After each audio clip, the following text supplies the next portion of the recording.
Ja, dobro, začnimo. Torej, pozdrav v imenu Mogovega založbe iz Celovca na predstavitvi izredno zanimive pesniške zbirke, pesniške drame, lahko rečemo, Toneta Rodeta z naslovom Nablus. Jaz sam ne bom veliko komentiral vsebine, bom pa poskušal malo zastaviti nekaj vprašanj, da bomo tako rekoč malo se približali vsebini te pesniške zbirke, koliko bo pač to tudi mogoče. Poleg mene je Tone Rodet in sodeluje še Sergej Vladimir, ki je na moji čisto na desni strani, gospod Pavlo je ravno bo prebral nekaj odlomkov iz te pesniške zbirke. Bi vas lahko prosil, kot vstop v to preveriti. Ja. April je najbolj krut mesec, ko pokopava lilije v komaj še budno zemljo in suši bukve z mrtvim dihom, da se brezup odseva iz mlak oči. In letališki radio vrti jazz komad v Eliotovem jeziku. Ni mar ledini za krik, ven iz pijane in lene materije. Je brez posluha za vekove pred njo, brez srca za srce okoli nje, brez oči za nebo nad seboj, brez moči za slovo, ki prihaja neobhodno vsakomur naproti. Zajemi si vode, nenadoma slišiš, pes tišči glavo v sosedovo ograjo. Vem, drevi bolilo, ker rana skeli, a se ni včeraj rezilo v palec zarilo. 5 dni hodaj je usihal, od grma k vodnjaku, od ognja do izvira. Bilo je okrog 6. ure. Pij, bo ledino zalilo. Hvala. Ja, s Tonetom Rodetom nas povezuje veliko stvari. Je povezan z Mogovega založbo v Celovcu, z tudi nedeljo. In je ta povezanost je že dolgotrajna. Povezuje nas pa tudi še druge stvari nas povezuje. Naprimer je on, tako rekoč uradno, Slovenec po svetu, ki se je vrnil. Jaz sem zamejec, ne razumeti to kot Bogu za hrbtom ali pa za mesecem, kaj podobnega. Ampak zamejec, ki se tudi, tako rekoč, pa tam vrača. Vse moja boljša polovica prava Slovenka iz Slovenije. Živi pa že 30 let, oziroma 32 let na Koroškem. Povezuje nas pa tudi gotovo krščanska duhovnost, ki je, mislim, da glavna v tej pesniški zbirki. Ampak najprej bi zastavil to vprašanje, zakaj ta pesniška zbirka, zakaj Nablus? Hvala lepa.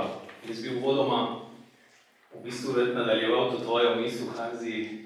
Veliko let smo že na različne načine povezani in meni je res veliko veselje, da ta moja peta pesniška zbirka v bistvu izhaja v založbi Celovška Mohorjeva. Če pomislite mojo življenjsko pot, prve 2 zbirki sta išli v Buenos Airesu, naslednji 2 sta išli v Ljubljani, v Sloveniji, pri različnih založbah in zdaj manjkala mi je ta točka zamejskega utripa v tem mojem življenjskem opusu. In zakaj Nablus? Tako, mogoče je to zdaj seveda vzporedno, tukaj imamo tudi urednika zbirke Kot kdo, vzporedno kmalu bo tudi neka druga zbirka izhajala, ni slučajno, nekaj časa je bil molk z moje strani, zdaj zdaj pa kar naenkrat 2 knjigi v kratkem času prideta ven, ampak hočem reči sledeče. V bistvu sem, tako kot ti, Slovenec, ti si zamejski Slovenec, sem pa Slovenec v svetu in to svojo identiteto utemeljujem na različne načine skozi čas. In mogoče je Nablus prav odziv na nek zelo poseben trenutek v mojem življenju. Sovpadalo je več stvari, prideš v 50. leta,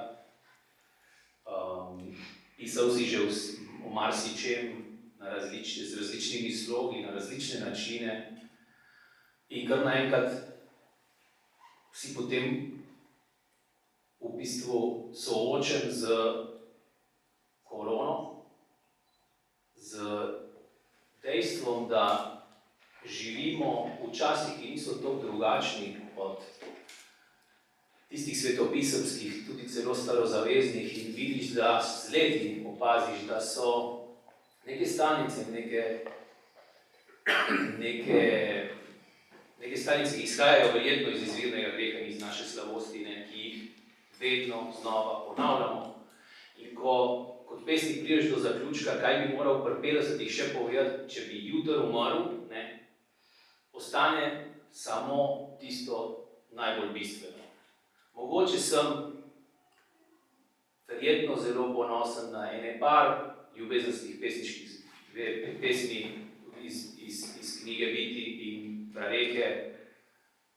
Tisto je bistveno, Mogoče je bistvena neka, nikoli nisem te uverižil v neko celoto, ampak skozi vse zbirke spremljam usodo slovenske skupnosti v Argentini in tudi sedaj, čez ocean na tej strani. In mislim, da je tisto ena temeljna vloga mojega pisanja. Dobro, tukaj se je pa izcililo kot najbolj bistveno to, da sem 100 let po nastanku Eliotove Puste dežele, ki je leta 22 v bistvu bila odraz tiste prve vojne, tiste prve res svetovne vojne. In je v bistvu zagotovo večplastna, zagotovo kompleksna, modernistična, ampak lahko jo razumemo po nekih kriterijih kot res diagnozo takratnega stanja. In joj po 100 letih, kaj se je zgodilo, kam smo prišli, kam gremo. In nisem se mogel, ta Pusta dežela, The Wasteland, Eliotova, me spremlja že dolgo časa skozi, to je ena od knjig, Eliot, pa pol še Kristina bo vedela Words and Sounds od Archibalda MacLeisha, pa še kakšne druge knjige me skozi spremljajo in jih skozi prebiram. Ena, druga je Solovjovove predavanje o bogoslovečstvu. In iz vsega tega je pol se izcimilo, prosite, da sem dolgo, se mi zdi, da moram to povedati, če vas pa matram, mi pa povejte. Da v bistvu sem hotel potem v tistem vakuumu, tudi nekako malo, vmes smo še imeli kakšne družinske, zdravstvene in druge težave, nisem še takrat vedel za vojno v Ukrajini, še sanjalo se mi ni, da bomo šli v to smer, v kateri smo danes, ampak enostavno želel sem odgovoriti na to stanje. In odgovor, marsikdo reče, Solovjov to zelo ponavlja, da edino izvirno v krščanstvu v bistvu je oseba Jezusa Kristusa, Boga človeka. Da eventualno, ko govorimo o samem Bogu, o podobi Boga, o ljubezni do bližnjega, o Bogu očetu, to so že tudi misli, ki so dajo kje drugje najti.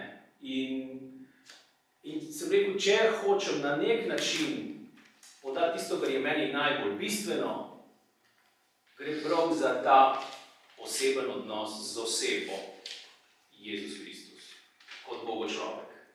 Ne samo kot nekdo, ki se žrtvuje na križu za tvoje grehe in te na ta način odreši, ampak kot zgled dobrega življenja. In zdaj, dobro, lahko nadaljujem, ne? V tem času, ko mi boš ustavil, v tem času, kjer v bistvu, jaz mislim, da tudi kristijani živimo v eni absolutno neozavesti življenja in gledanja na življenje od konca nazaj, ne? Kot odrešeni onkraj. Smrt je samo zastor, ne? Živimo v eni dolgi, veliki soboti, a ne? Nekateri mogoče še v kakšnem petku, pa naprej, a ne? In ne zmoremo tudi mi biti v bistvu nek svetilnik, ker, ne vem, tam nekaj manjka. Po moje je prav to, no, zaljubiti se v osebo, ne, ki je življenjski zgled. Ne. In dobro, potem lahko razložim, zakaj. No, tako je pa nastal Nablus v smislu tega iskanja podajanja tega lika, ampak na način, ki bi bil mogoče malce nenavaden, ki bi stresel, ki bi eventualno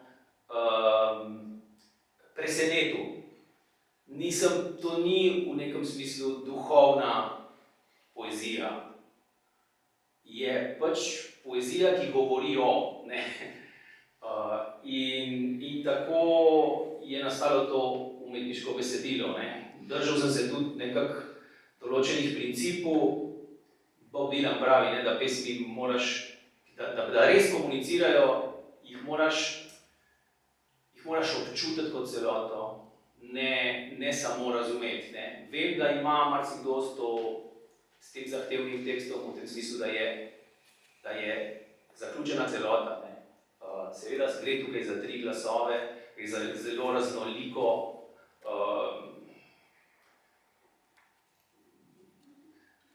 za sklop različnih oblik, a ne, kjer se bralec in ženska in moški glas nekako prelivata eden v drugega in gre za različne stile in sloge. Mislim, da dolgočasno ni, ampak vsekakor je pa zahtevno v 5 delih tole dati skozi. Zato sem na svoji spletni strani tonerode.com, če koga zanima in se ne bo dolgočasno, sem po domače posnel nekrat video, enourni video in zvok tega branja, ne. Tako nekako za uvod. Mislim, da sem itak že predolgo. Jaz bi podobno vprašanje zastavil tudi vam. Kako vi občutite, oziroma kaj vi pravite v tej pesniški zbirki?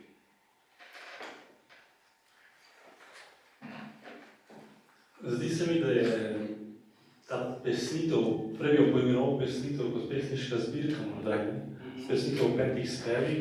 Nablus je, po mojem mnenju, izrazit novum v slovenski poeziji. Kako bi se ga dalo žanrsko, recimo, opredeliti? Je to lirika, je to epika, je to dramatika? Jaz mislim, da je splet in preplet vsega trojega, da ima lirične, epske in dramske prvine. Epske zato, ker predočuje nekatere stvari, nekatere bistvene stvari iz duhovnega življenja. Lirske zato, ker izhaja in vabi k srečanju s celovito resničnostjo. In dramske zaradi tega, ker se vrti okrog problemov, okrog vprašanj, h katerim pristopa z različnimi glasovi. Ti 3 glasovi, dramski glasovi, zaokrožajo to dramo, v njihovem pogovoru ostaja pred nas drama življenja. Drama življenja, ki ni zgolj psihološka v ustnem smislu, ampak na neki način vsebuje, vključuje vso bit in vso zgodovino. Druga stvar, ki se mi zdi pri bližanju tej pesniški zbirki pomembna in ki si jo Tone seveda že omenil, je močan vpliv Eliotove The Wasteland, Puste dežele, na strukturo in tudi na vsebino te pesnitve. Tako kot The Wasteland ima tudi Nablus 5 delov, 5 spevov. Naslovi so isti kot pri Eliotu teh spevov. Vseh 5 spevov imajo enako prvo vrstico kot pri prvi vers, kot pri Eliotu, nekateri pa tudi zaključno vrstico. Tako se ti spevi medbesedilno vključujejo, neposredno vključujejo in navezujejo na Eliotovo izročilo, na Eliotovo ustvarjalnost. In pa seveda daš drugačen zasuk. Lahko iščemo podobnosti v ozračju, v pesniškem ozračju, ampak ti tone jim daješ izrazito duhovno vsebino. V tem smislu v ospredje postavljaš duhovno dramo sodobnega človeka. Tretja stvar, na katero bi želel zdaj uvodoma opomniti, pa je to, da Nablus, antični stihar, je tisti kraj, kjer se dogodi srečanje Jezusa s Samarijanko. In v tem pogovoru, med drugim, Jezus Samarijanki reče, da pride čas, ko bodo pravi častilci očeta častili v duhu in resnici. V teh besedah iz 4. poglavja Janezovega evangelija se kaže izredna drznost krščanstva. Drznost krščanstva, ki je bila tako drzna, da so jo vse cerkve v zgodovini pogosto pozabljale in zapadale neki stari religioznosti, bolj omejujoči. In ponovno človeku nadevali neke spone, kdaj je bilo pač tako, ki jih je Jezus prišel zdrobiti. In izkušnja sodobnosti, izkušnja modernitete z vsemi njenimi vzponi in padci, z vsemi njenimi gromozanskimi odkriti, recimo v svetu znanosti, pa drzni poskusi v svetu umetnosti, po eni strani, po drugi strani pa s svojimi katastrofami na etičnem področju, ki smo bili priča v 20. stoletju, in to stoletje se grozeče plazi za nami, prej v 21. stoletju v resnici in seveda konec zgodovine ni nastopil nikoli. No, v tej moderniteti, v tej sodobnosti je morda prav pesnik poklican k temu, da ta Jezusov stavek iz Evangelija zaživi in občuti v vsej globini. Da išče Boga v vsej biti, v vsej resničnosti. Ne da bi to razveljavljalo neko posebno obrednost in cerkvenost, ampak da tisto bistveno resnico sakramentalno razširja na vso bit, na ves svet. In da na ta način meja med svetim in posvetnim, da se definira, da se opredeljuje na novo, bolj pristno krščansko, da v principu ni posvetnega, da je vse lahko sveto, ker vse izhaja iz Boga, vsa bit izhaja iz Boga. In človek je poklican, da bit zedinja z Bogom. In pesnik ima tukaj prav posebno nalogo, ker še prav posebej deleži v tej ustvarjalnosti, ki je nekaj božanskega, in prek drame svojega življenja in prek dram, ki jih opesnjuje, zedinja bit z Bogom. Če bi tvojo pesnitev Nablus označil kot duhovno, bi jo zaradi tega označil kot duhovno.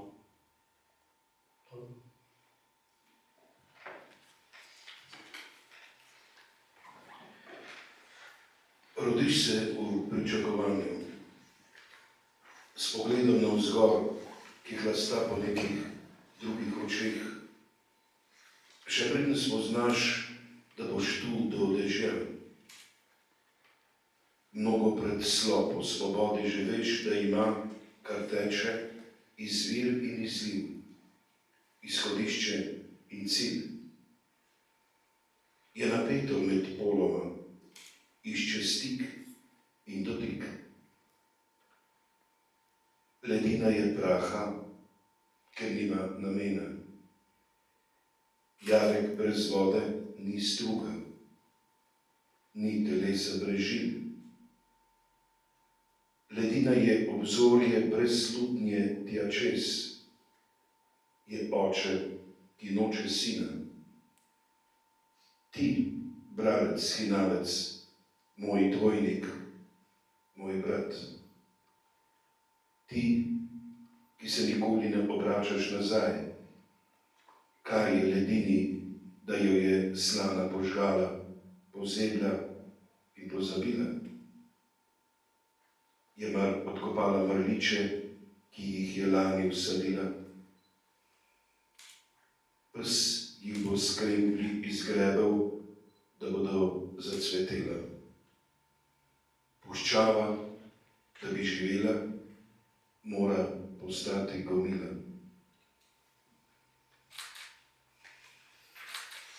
Ja, če izhajamo iz Prve svetovne vojne, in ko je Eliot piše o tem in pač iz tega dejstva izhaja Prve svetovne vojne, ki je pa v bistvu v resnici je samo veliki uvod v overtura v Drugo svetovno vojno, ki je prinesla še več groze. In on je Prevoški v tem bil, da ne zapušča samo puščavo, pustoto, temveč, da je pustota tudi v duši.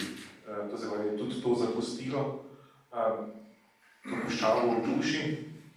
In danes znanstveniki vedo, da je preko epigenetike to dejansko se podeduje, oziroma podeduje naprej ta traumatična dogodke, ki jih je kdo doživel, da jih podeduje naprej. Pa najbrž tudi, če je bil kdo zloben, tudi to podeduje naprej. In tu me že malo prime groza, ker se mi zdi, da je tudi ta pesnitev tako rekoč prevoška, ker če si ogledamo Ukrajino ali pa tudi Gazo, to je nekaj neverjetnega. To dejansko ni več kamen na kamnu, ki je pustota, puščava. Ampak mogoče to niti ni najhujše. Najhujše pa je to, da bo ta vojna zapustila ogromno puščavo, oziroma hudo puščavo v teh ljudeh, ki so to doživeli. Kako bi odgovoril na tole grozo? Sicer Naglus odgovarja na to, ampak mogoče še ti malo o tem kaj poveš. Mislim, si predstavljate, da je za avtorja zelo težko zdaj razložiti, kar si znal skoraj samo povedati na tak način. Bom poskusil. Zelo ne spoštujem in sem zelo občutljiv za karkoli je prehitro označeno za duhovno, sakralno umetnost, duhovno poezijo. Ker se mi zdi, da tisto sveto odkrivamo v vsakem človeškem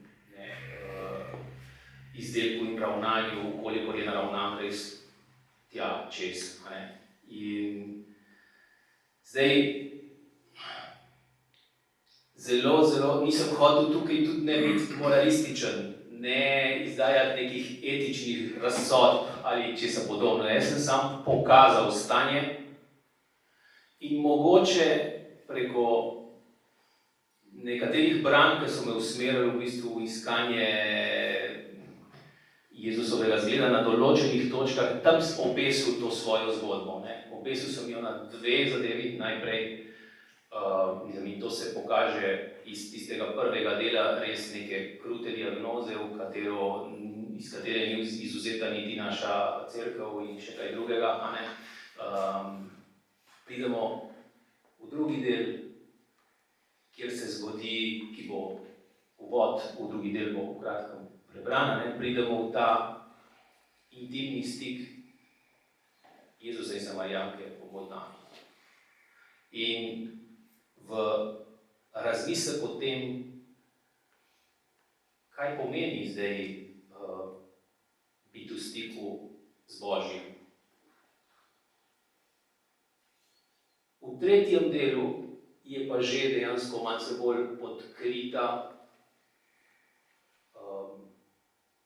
razlaga, če hočem tako jo definirati, okoli tistih ključnih dejavnikov, ki nas človeštvo, človeka, vsakega posameznika posebej, absolutno tudi mene, vedno znova in spet, padec za padcem, pogojujejo v življenju.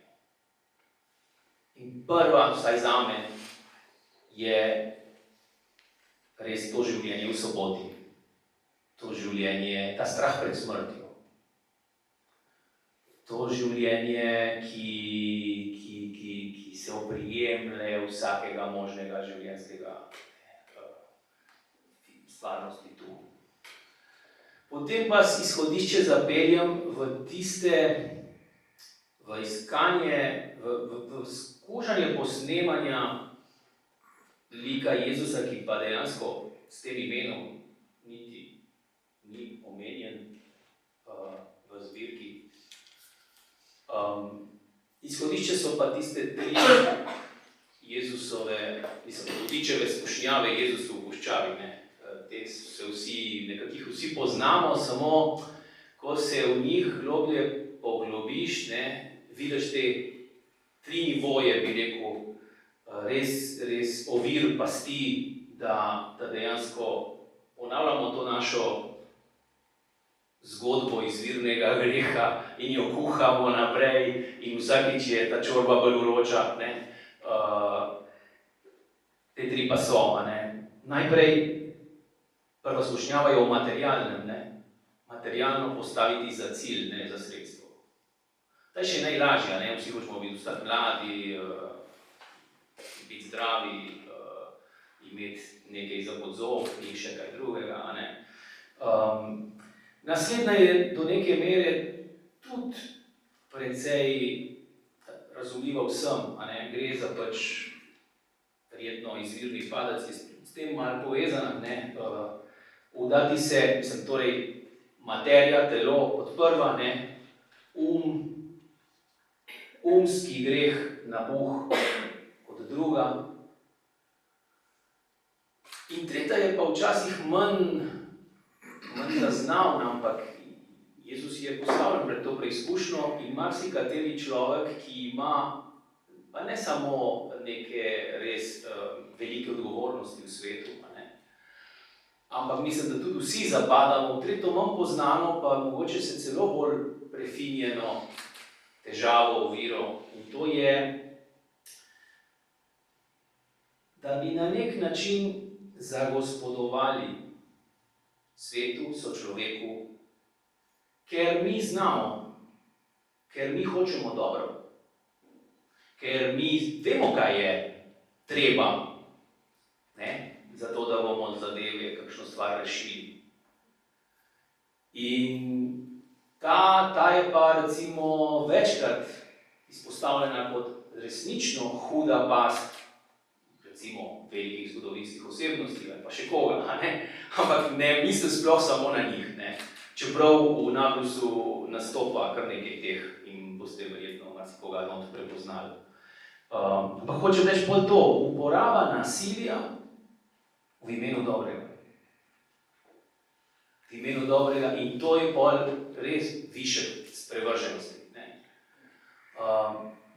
Od teh zadev sem se skušal lotiti in kako odgovor nanje pa mogoče še malce kasneje, ampak pa da sem delno odgovoril na to. Zelo dolgo se tako. Se mi zdi, sicer vsega ne smemo čisto izvati, malo bi morali tudi brati, pa razmišljati.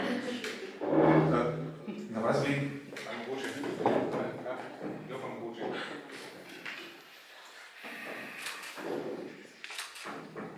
Stol, kot zglajen prestol, na katerem je sedela je odseval s kamna v sobi novega ljubimca.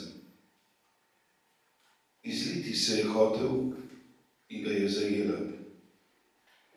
4 sem imela, tega ne bom izgubila. Odžejala sem ga, zadovoljila. V jutru sta zablestela žamet in svila. Steklene posode za žlahtna ličila. Naoljena bakrasta polt, kapljice znoja in mila. Skrbno ščesani lasje, uhani nakit, slonovina. Do vodnjaka bo šla Samarjanka, pa ne da bi vode rabila.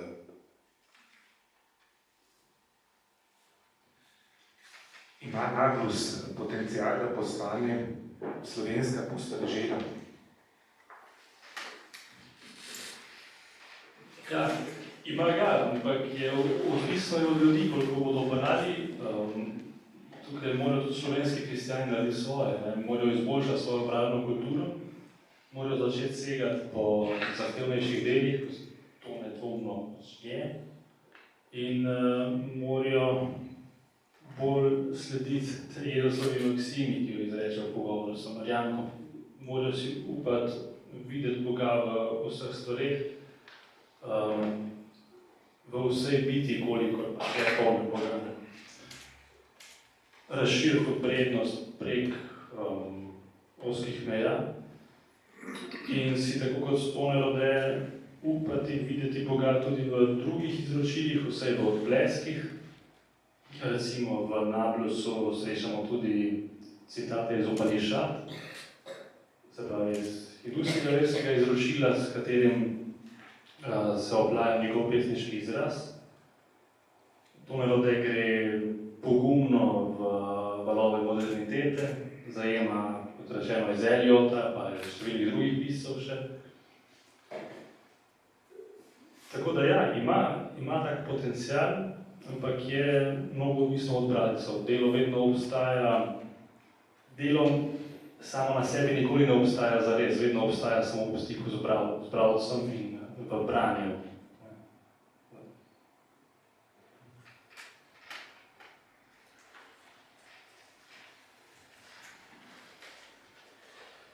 Ko si ga zapustila, je Apolon spal. Ni te prepričeval z obljubami, ti nisi v sen nesmrtnosti verjela.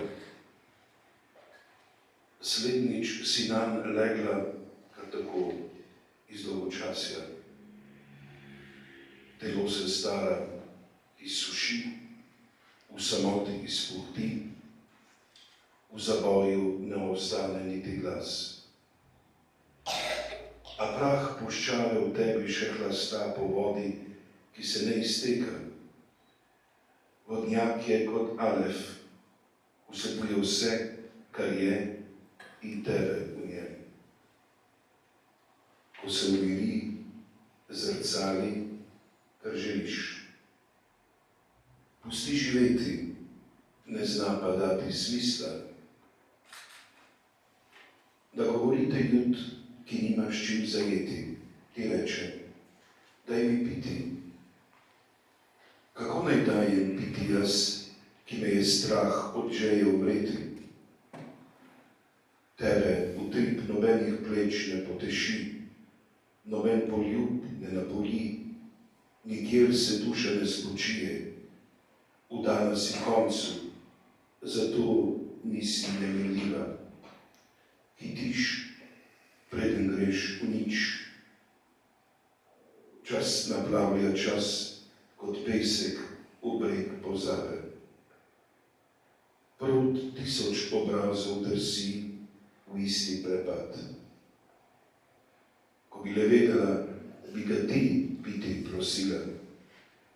Daj mi te vode, ki teče v življenje, bi rekla, da ne bi hodila sem kaj zajemati, da bi ljubila slastjo, ki je večna, da ne bi strmela v zrcalo vodnjaka, ki mnogo zna, a ne zjasni ničesar. Vsi ti odlomki do zdaj so bralčevi v Naplusu, vam bom pa zdaj prebral pač iz besedila moškega najprej, kaj se zdaj tle po tej sliki zgodi. Karamel na robu polena, v požirku obana, v jantarni noči oči, v cestni svetilki, v iskri v zaletu, v forzici ob potoku, ki odseva spomin. Karamel tvojega okusa, bližine in diha, jezika in ustnic, nosu, čela, lic. Sledimo. Gre misel izpod peresa kresnica. Najino žitje osmišlja, da svet zažari.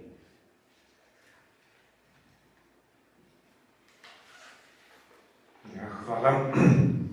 Tako moje zadnje vprašanje bi bilo, da se trudiš, da bi, to je v bistvu poetična drama, da bi to prišlo na odrske deske.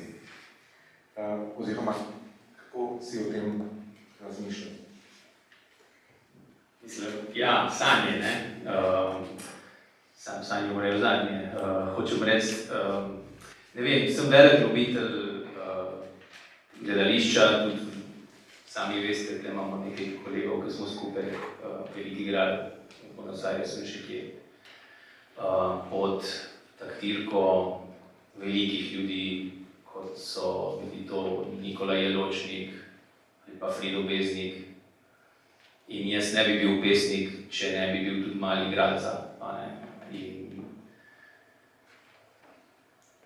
Prav zaradi po zaslugi teh ljudi. Ne? In oni so nas naučili pozornosti, pozornega poslušanja, ne, zahtevnejših tekstov in dram. Šli smo skozi marsikaj skupaj, ne, od Marcela do Eliota, od Sofokleja pa še kam.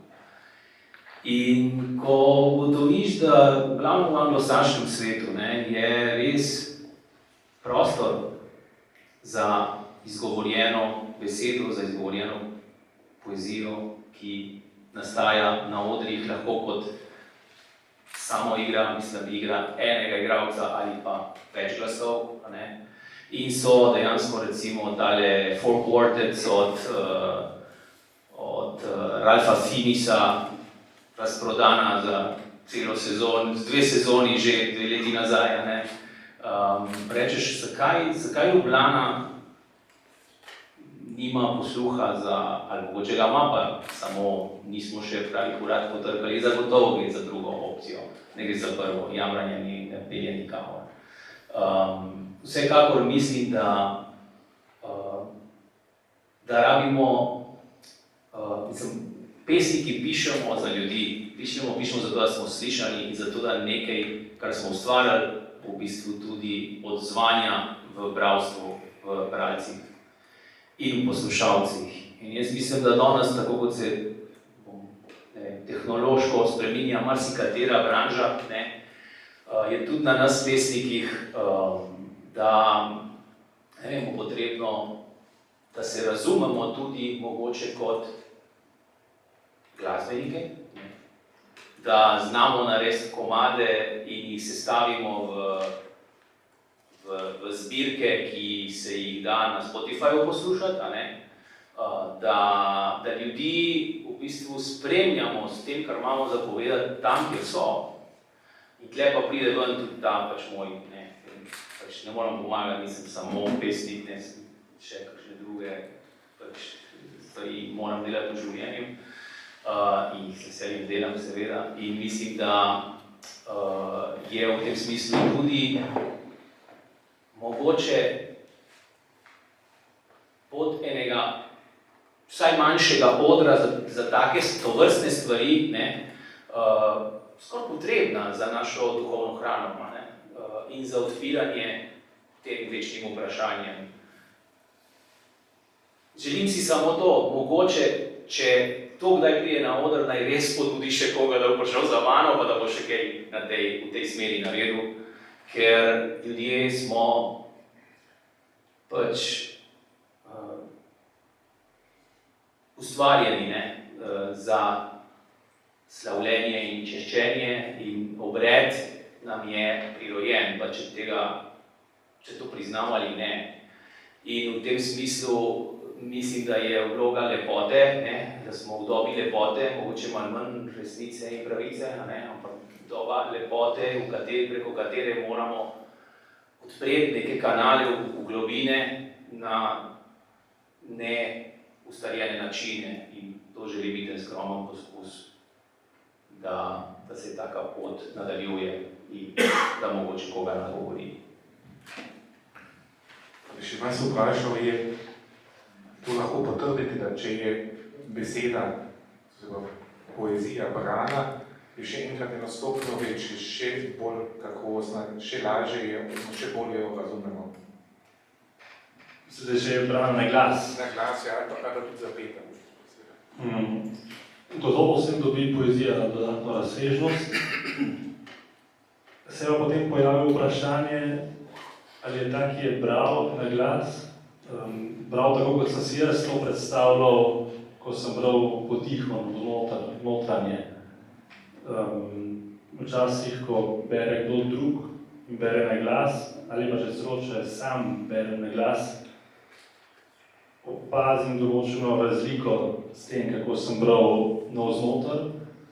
Razliko, ki mi včasih odpre dodatne nianse pomena, smisla, včasih pa tudi nisem zadovoljen in razočaran ta sprememba, ta razlika. Tako da odvisno je od marsičesa, prvič od kvalitete recitacije oziroma petja, umetniške občutljivosti tega, ki to izvaja, potem pa tudi od osebnih pričakovanj vsakega bralca, kakšen smisel je on videl v poeziji in s kakšnimi intonacijami, s kakšnimi glasovnimi zasuki bi bilo to mogoče pač poustvariti.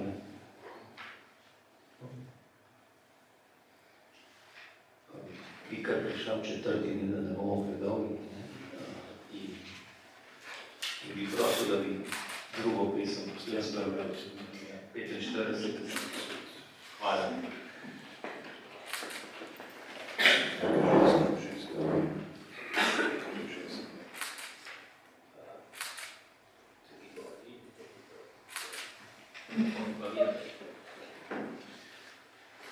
Po rdečici svetilk na prepotenih obrazih, po ledeni tišini v vrtovih, lučaj stran od nenasitnih umlav črnih obrvi, tvoje najgloblje zenice srkajo vase vesolje iz pomežika v pomežik.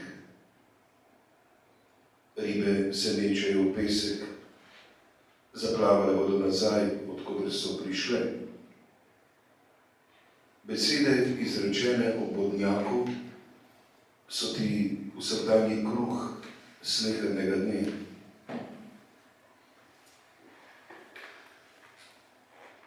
To sem pa prav zdaj prebral, ker sem z njo izrazil, kaj in zakaj pišem.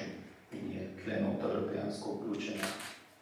In se mi zdi, da je prav, da jo v tem smislu, s tem uvodom slišite. O, beda beseda, če se vse ne seseda od teže,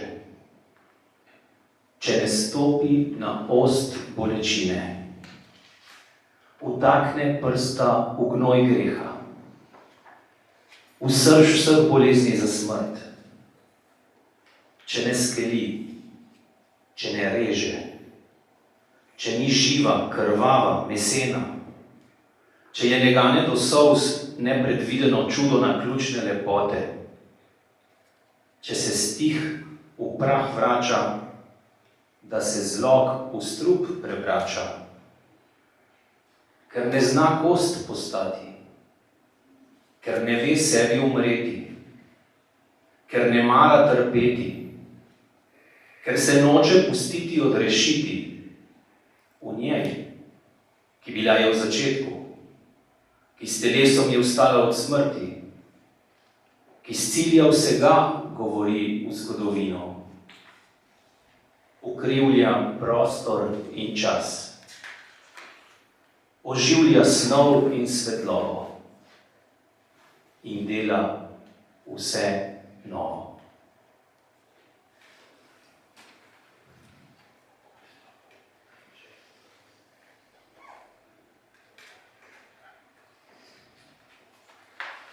Ženska, ne maram kraljev, ne kraljestev. Preživeto je otroštvo bajk.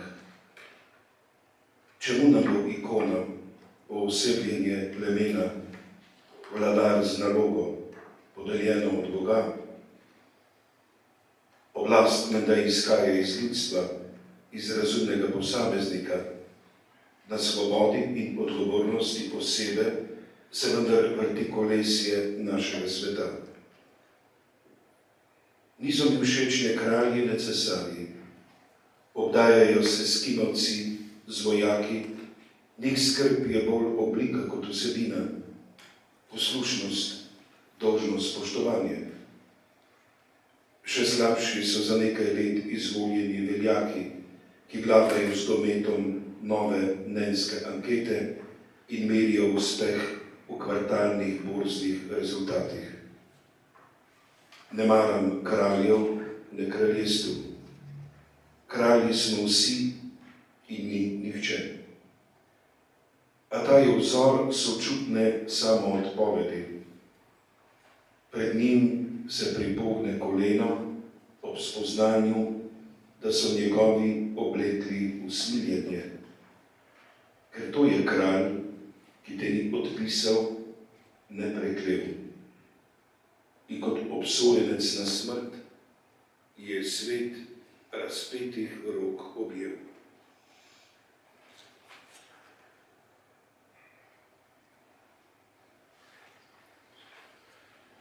Ja, bomo pustili tako, da izzveni pesnikova beseda prebrana. Sem pa na začetku pozabil omeniti, da je spremno besedo za to knjigo napisal